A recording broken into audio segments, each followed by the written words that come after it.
નમસ્કાર દોસ્તો, જય હિન્દ, જય ભારત. ભારત દેશની અંદર સંવિધાન સર્વોપરી છે. આજે એક એવા ભાગવત કથાકાર છે જે સુરતના આંગણાથી તેની કથા હોય એવું પ્રાથમિક માહિતી મળી છે, જેનું નામ ચંદ્ર ગોવિંદ દાસ કરીને એક ભાગવત કથાકાર છે. તો આ કથાની અંદર શું કહે છે તમે પહેલાં સાંભળો, પછી આપણે એનું વિસ્તૃતમાં વાત કરીએ કે આ કથાકારને આના સોર્સ ક્યાંથી મળે છે અને એની વિચારધારા શું છે, આ શું કહેવા માગે છે અને આપણે એને શું કહેવું છે. ખાસ કરીને આ ક્લિપ પહેલાં સાંભળો.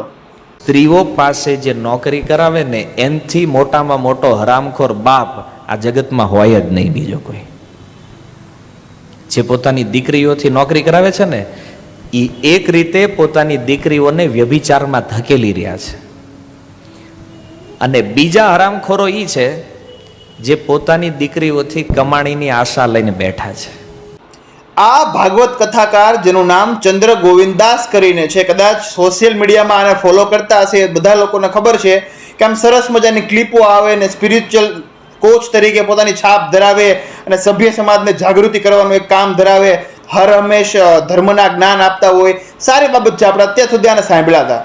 પરંતુ આ પ્રકારની એક કટુ માનસિકતા ખરેખર ક્યાંથી ઉત્પન્ન થાય છે કે કેમ ફક્ત ને ફક્ત પિતૃત્વાત્મક સોચ છે, પેટ્રિયોટિક એક સોચ છે કે ફક્ત ને ફક્ત પુરુષ જે આદિ અનાદિ કાળથી આપણે એક એવા ઘટના કે જે ઘટનાથી આપણે આજે લિંગ આધારિત ભેદતા કે 1000 પુરુષ ઉપર 918 સ્ત્રી છે, સ્ત્રી ભ્રૂણ હત્યા છે, મહિલા સાથેના અત્યાચારો છે, આ બધાને ડાયમાં આમાંથી માંડ જે ઊંચા આવ્યા છીએ ત્યાં 5, 10 કે 15 પ્રકારના ભાગવત કથાકાર ખરેખર ભગવાનની ભાગવત કથા કરે તો એમાં આપણને આનંદ થાય, પરંતુ ભાગવત કથામાંથી આગળ આવીને સામાજિક જીવનની અંદર આવવા મળે અને એ સામાજિક જીવનમાં પોતાની નબળી માનસિકતા બહાર કાઢે.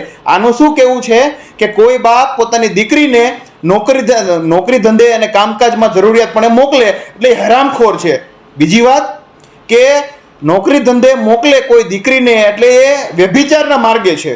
હવે આવા મોટા શ્રીમદ ભાગવત કથાકાર આપણે તો એ બધાને ફોલો કરીએ અને આપણે આમ જોતા હોય ને કે વાહ વાહ સરસ મજાનો ચાંદલો કરીને હાલ્યા આવે ને આમ સરસ મજાનો આમ ઉજળા વસ્ત્રોમાં શેતાન છુપાયેલ જોવે છે ને આવી બધી કડીઓ આના માટે છે. ખરેખર આ કથાકારને એટલી ખબર નહીં હોય. હું એમને જણાવી દઉં છું એક ભારત દેશના નાગરિક તરીકે, જાગૃત નાગરિક તરીકે, સોશિયલ ઇન્ફ્લુએન્સર તરીકે કે ભારત દેશના બંધારણની અંદર આર્ટિકલ 15 એ મૂળભૂત અધિકાર છે. આર્ટિકલ 15 એવું કહે છે કે રાજ્ય એટલે કે કોઈ પણ દેશ, ભારત દેશ હોય તો એ ભલે ને, કોઈ પણ આપણું જે દેશ છે આ દેશની અંદર ભારતનો કોઈ પણ નાગરિક સાથે કેવલ ધર્મના આધાર ઉપર, કેવલ જન્મસ્થાનના આધાર ઉપર, કેવલ તેના જાતીય નસ્લના આધાર ઉપર ને કેવલ તેના લિંગ એટલે કે જે સેક્સ ડિટર્મિનેશન સ્ત્રી પુરુષ કે અન્ય આના આધાર ઉપર થઈને એની સાથે ભેદભાવ કરી શકશે નહીં. એક સમાનતાના અવસરની જે આપણા ભારત દેશનું બંધારણ છે કે બંધારણ સર્વોપરી છે, આ ફક્ત ને ફક્ત શબ્દ નથી, આ દરેક લોકોને ખબર છે, ઇવન દરેક લોની અંદર પારિત થાય છે. અને જો આ ભાગવત કથાકાર પોતાની એક પ્રકારની નિમ્ન કક્ષાની માનસિકતા પ્રસ્તુત કરતા હોય તો તેની સામે હું કહી દઉં કે જો મહિલા સશક્તિકરણ એક તરફના સરકારના દરેક પ્રકારના પ્રયાસ હોય અને બીજી તરફ આવા કથાકારોની માનસિકતા જ્યારે બહાર આવતી હોય ત્યારે આપણે સૌએ જાણવું જોઈએ કે એક પ્રકારે ફરી પાછા દેશને આ 100 વર્ષ પાછળ ધકેલાય છે કે જ્યાં ફક્ત ને ફક્ત સ્ત્રી લોકોને પગની જૂતી સમજતા હતા, આ લોકો એવામાંથી છે. અને જો ચંદ્ર ગોવિંદ દાસને કદાચ ખબર નહીં હોય, હમણાં તાજેતરની અંદર અમેરિકાના નાસાના જે મૂળ ભારતીય છે સુનિતા વિલિયમ્સ કે જે 9 થી 11 મહિના સુધી એ સ્પેસની અંદર ફસાણા હતા અને ત્યાંથી તે રિસર્ચ કરતા હતા, છતાંય આવડું મોટું પ્રસિદ્ધિજનક કોઈ કામ હોય તો એ મહિલા છે. કલ્પના ચાવલા, દેશના પ્રથમ આદિવાસી મહિલા રાષ્ટ્રપતિ દ્રૌપદી મુર્મુ અને સાનિયા મિર્ઝા, આવા ખૂબ મનુ ભાકર કે જે નેશનલમાં ગોલ્ડ મેડલ લઈ આવે છે. અને એનાથી વિશેષ આપણી આસપાસમાં પંચાયત, વિધાનસભા, લોકસભા દરેક જગ્યાએ મહિલાઓનું એક પ્રકારનું સ્પષ્ટપણે અનામત 33% જાહેર કરવામાં આવ્યું છે. તો તે શું છે ભાઈ? એટલે આ એવું થયું છે કે ફક્ત ને ફક્ત ભાગવત કથામાંથી આવેલા અણનમ પૈસાથી હવે એ ભાઈને આગળ આવીને સમાજની અંદર કઈ રીતે સ્ત્રીઓ માટે ફરી વખત એ જૂના 100 વર્ષની જૂની માનસિકતા બહાર કાઢવી છે તે જ માટે આ બફાટ કરતા હોય છે. ખરેખર આ બાબત ઉપર સ્ત્રી સશક્તિકરણ એક રીતે આપણે મતતા હોય કે કઈ રીતે દૂષણ ઘટે. આજે પણ સમાજની અંદર કંઈક ને કંઈક અંશે જ્વલંતે સ્ત્રી ભ્રૂણ હત્યા પ્રસ્તુત છે.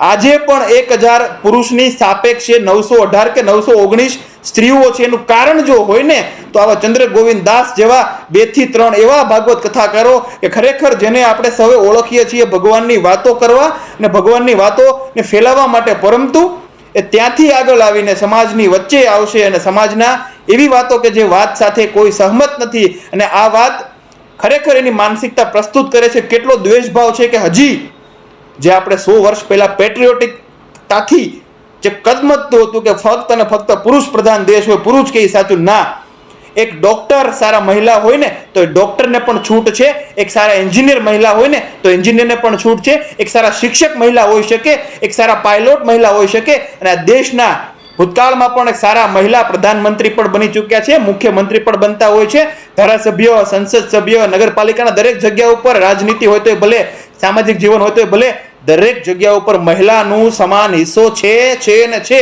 તમારા જેવા 5 થી 6 કથાકાર ક્યારેય જે જૂની માનસિકતા કે વર્ષોથી આ દેશ કદમેદો છે, જે સ્ત્રી ઉપર ઘણા બધા હજારો પ્રકારના જુલમો બહાર આવ્યા હતા, રાજા રામમોહન રાય થકી, એ બાદ આપણે ઉન્મૂલન કર્યા, ધીમે ધીમે હજારો પ્રકારના સમય કળે આપણે સ્ત્રી અને પુરુષને સમાન લઈ આવ્યા છે. ત્યારે આ ઘટનાના અનુસરવા માટે આ તરત જ વિડીયો આવ્યો અને મને એવું થયું કે ફરી વખત આ દેશની અંદર એક પાછી સોચ ઊભી ન થાય કે ખરેખર સ્ત્રીઓનું સ્થાન ક્યાં છે, ખરેખર સ્ત્રીઓને આપણે શું સમજીએ છીએ.